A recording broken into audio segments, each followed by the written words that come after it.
I can't think of any particular discussion I had with Amma, but there's always one discussion or a question I always wanted to ask her was what went through her head when she was standing next to her husband who was going to die in a couple of hours with an 8-month-old girl on one side and probably a 3-year-old boy on the other, with 3 young boys sitting at Babu's house.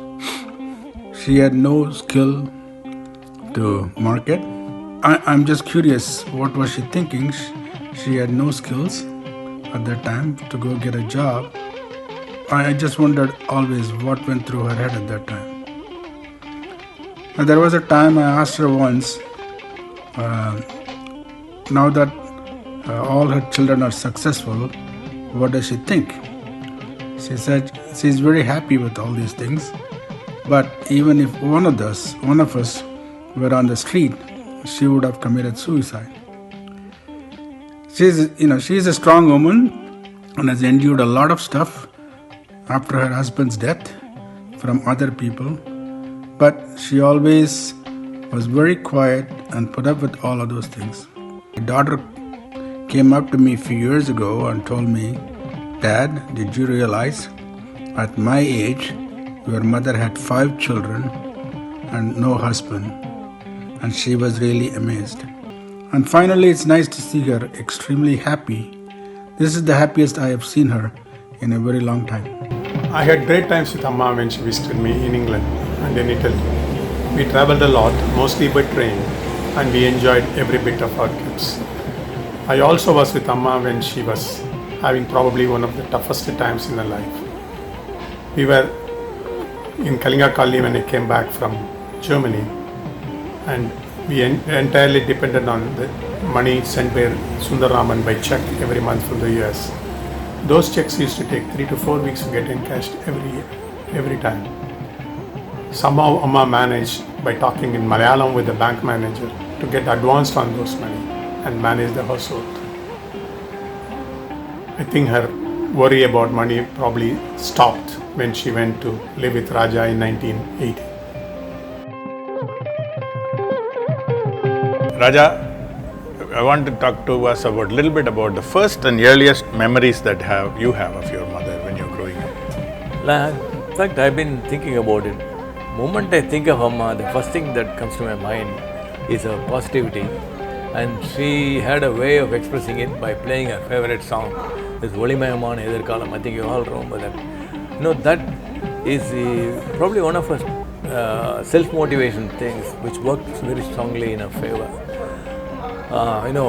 She having lost her husband when she was still young and having the 5 of us to manage, she had to motivate us strongly, and this is one of the things she used to do, and that's the kind of inspiration she wanted to tell us.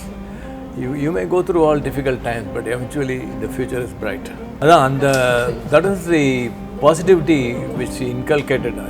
I think she was successful in inculcating it, every one of us, because we all remember that same thing, Olimayamman Edirkalam.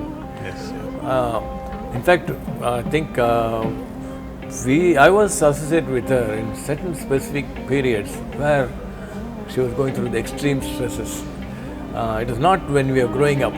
See, I was from birth a very weak person, and when I was about 2 years old, Amma went for delivery of Anand, and Appa took charge of me. So that was, of course, Amma was always in the background. We had 2 strong influences, which is Amma and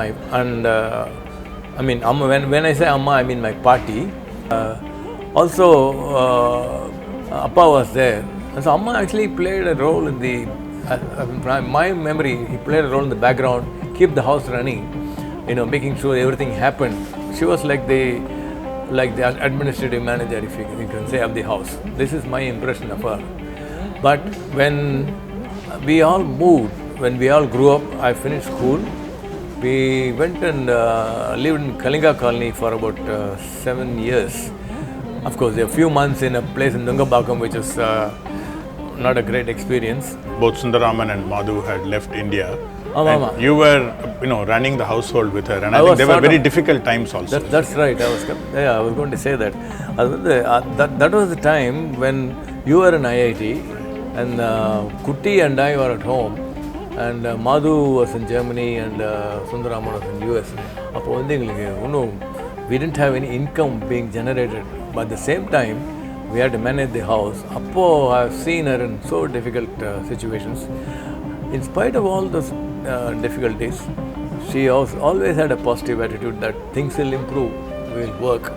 There are two, I think one of the most motivating factors thinking back is, she believed in astrology. Konjam kathunda kuda, I don't know if you all know. So she consulted one astrology whom we used to call as Parsavakam astrology. Not the Uma Josier? No. Uma Josier later in life. This Parsavakam Josier, he went through everything. In fact, one thing he said, உனக்கு life இனிமேல் தான் ஆரம்பிக்க போகிறது.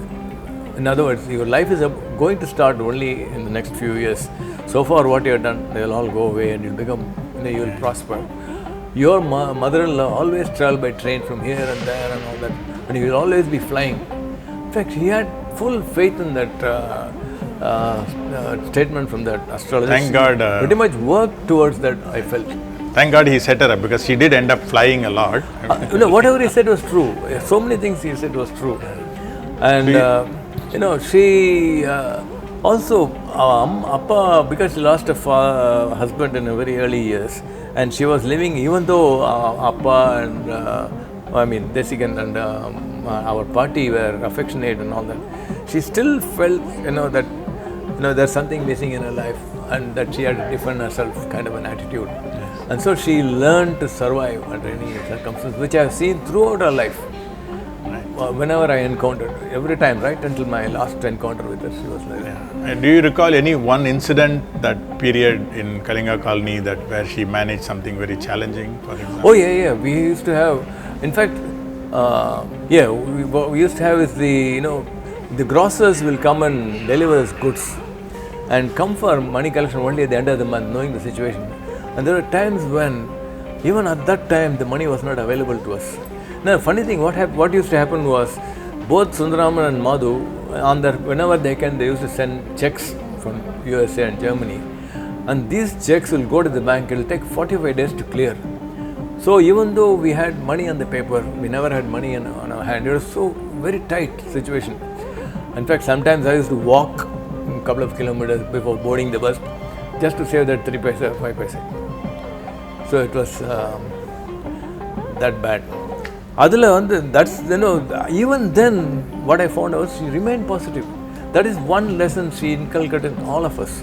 Remain positive, look forward, don't look at what is happening now or what has happened in the past. This is the positivity things about it. Well, and she is a very, very emotional person too. And anyway, one thing we did when you were in IIT was, you were doing well, and we wanted to make sure that you were able to give your best. So it totally protected you from everything, and you never knew what is happening in the house. We made sure that you will not know. This is between Madhu and me. Even before Madhu came back, we talked about it. Said, don't involve Anand in anything. Let him do well. Kutti was happy-go-lucky, and she was fine, and we supported in everything. She was also not exposed to any of the things that were going between us, which in itself was a very difficult task, because things are happening, but you can't communicate. That was the kind of situation. Now, Anyway. Post that, we all moved up, and you got a job and moved to Delhi, and I think hopefully there were better times when Amma was staying with you in Delhi. Delhi time was good. She started relaxing and then mixing. I used to, we had a relatively peaceful life until Sundaraman announced. Even then, after a few days she recovered and she carried on. Even had the courage to go and spend some time with her new daughter-in-law abroad. So, adella nanna handle panna. Now, we know to this day she has a lot of love and respect for Peggy, even though in the beginning, Yeah. I think this was not something She was she apprehensive. liked, In fact, she used to tell me that she will sit in one chair and she was pregnant, and Amma will sit in another chair. They stare at each other for days on without exchanging a word. So that was the kind of situation she faced. Now, she has told me about it. Now, after that, of course, you got married to We got married, and then of course That she initially was in the US until for about first few months, and Usha at that time, and we had a very nice initial life. It all went very well, and then of course she also became pregnant, and things started changing. And then Amma came, and the first few years was it was like settling in with a new girl in the family and all that. We went through our own difficult times in adjusting, and some of it, whether we like it or not, has left some scars on every side.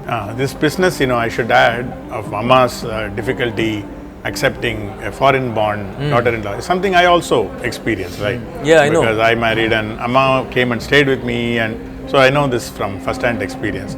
But what is amazing to me, right, over time, she became very close and friends with all these situations. So it's as if she got over it, and then they were just, ordinary human beings. I experienced the same thing. Yeah. The first one was Sundaraman and Peggy, which was very difficult for her. It came as a total shock. And then when your marriage came, she had got she had already lived with Peggy for some time, and she knew what it was, and started understanding Peggy better. And so when your marriage came, she was ready. That she said, okay, you can go get married. And in fact, I understand. I have not attended mother's wedding. She actually, I believe, sang Unjal song and all that. That is the way she progressed. By the time Madhu's wedding had happened, she'd kind of reconciled or resigned to it or whatever. But I do remember over time, her appreciation, we talked about Peggy, right, really grew.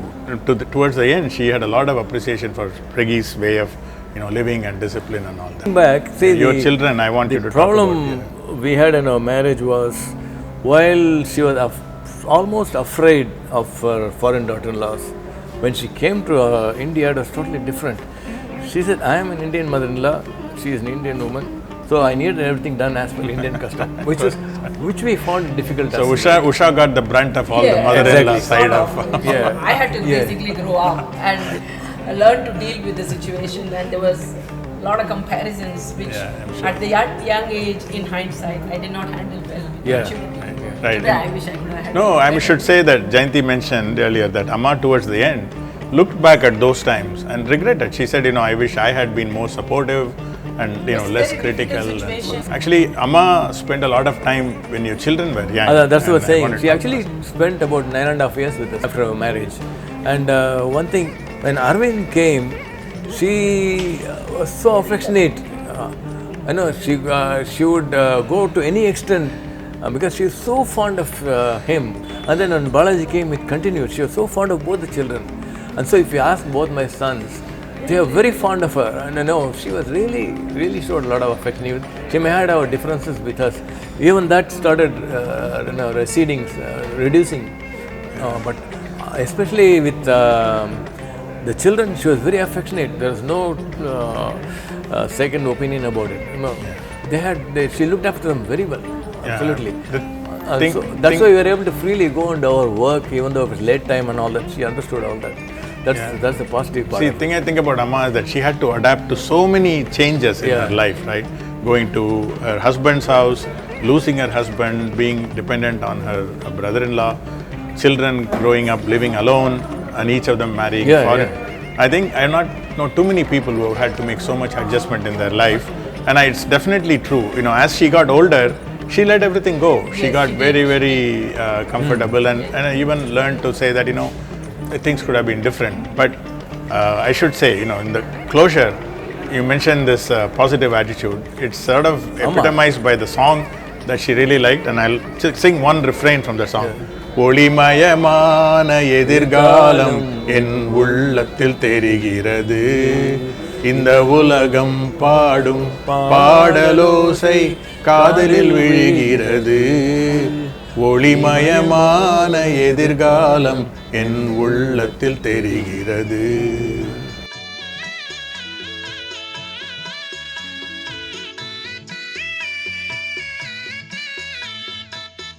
And my mother came in 1982 to visit me and my brother and my sister, who were also living in the US at that time. And she, I think, was also, might have been her first flight and all that. But it was interesting, she was 55 years old, so not so old. I was first very shy, but she traveled all around the country, and I remember we had some kind of a Visit USA air ticket, and she had always had to fly through Atlanta for connecting. And I remember have a friend there who would meet her at the airport and meet her at the gate, and put her, help her connect and put her on the next flight. And those days you could actually go all the way to the gate to meet a person and then drop them off. Quite a different situation from now. But she was very comfortable. My mom has always been a good adaptive traveler, meeting people and everything. And she came and stayed with me in Amherst, Massachusetts, doing my doctorate degree. Went and saw my brother and everything. And one thing about her is that things like change, new place, new life, never phased her. She's adapted, whatever needs to be done, and enjoyed it actually. As I'm talking about Amma, I'm going to take the same path for the walk that she has been taking the last few times she visited us in Pittsburgh. She usually starts from the back of our house, our back patio, and she goes for a walk around the house to the front, and then for a short walk, and really enjoying the neighborhood. Everybody in the neighborhood knows Amma because of her walks, and they would always ask me, "How is your mom? Is she still here?" And so on and so forth. When I think of Amma, I think of someone who is strong, who is kind, who is resilient, and more than anything else, a very patient person. So many things I could talk all day about Amma, but the earliest memories of Amma for me is when I was really little, maybe 4 or 5 years old. We were living in Kodambakkam. I remember waiting for her every day in the night until she finished cleaning the kitchen. And she had to come and tuck me in bed, which was so special. I don't know why, I remember that very clearly. And of course, as I was growing up, Amma was always there, cooking for us, and taking me shopping. I was pretty close to her as I was growing up, and always admired her for her strength and resilience. When I moved to the US, I know it was really difficult for her to let me go, but it was great for me.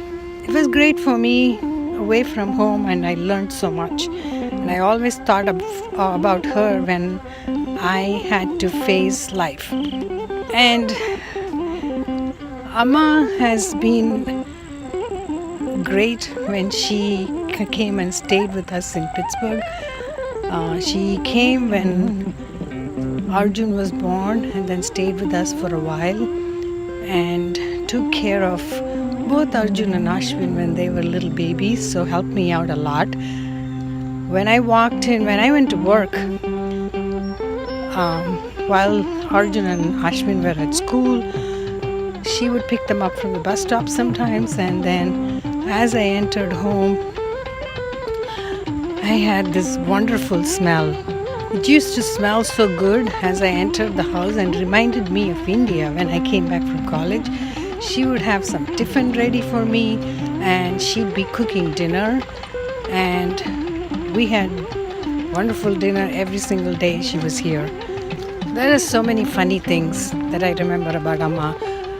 One of the first things that comes to mind is how she would pull her sari up and tuck it in, and she would pace up and down, back and forth when she's thinking of something or some problem that has arisen and she has to resolve.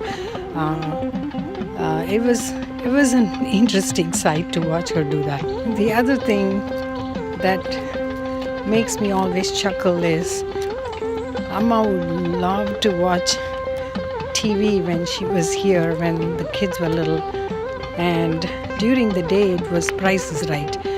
I would see her literally standing in front of the television and talking to the TV, and would be so excited when she knew the prize or when the person won. She literally, it was just amusing to watch her do that. And she would watch these soap operas in the evening, One Life to Live and Guiding Light, I think. And what I didn't know, because I would be at work, what I didn't know until much later was the kids would come back from school and she'd be watching this and they would watch it with her. I had no idea this was going on until much later. But it's amusing to learn that now. The other thing is Amma focuses so much when she's doing something, whether it's cooking or her quilting.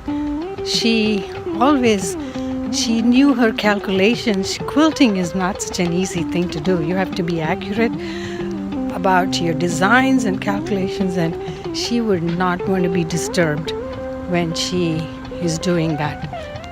In front of the museum, Frick Museum near our house, where Amma always sat down. I'm sitting on the same seat she does. She'll take a few minutes, relax here, and then she'll walk back home. And that's exactly what I'm going to do. To end this, I want to say something really important. Amma had so much respect for Appa, Desikan. We would sometimes sit and chat about old times, and she'd tell me stories about Appa and her and them growing up. And she would get all emotional, and then she would say, so many times she said this, he is one of a kind. It's very hard to find someone like him in this world, and we should all treat him like God. Thank you.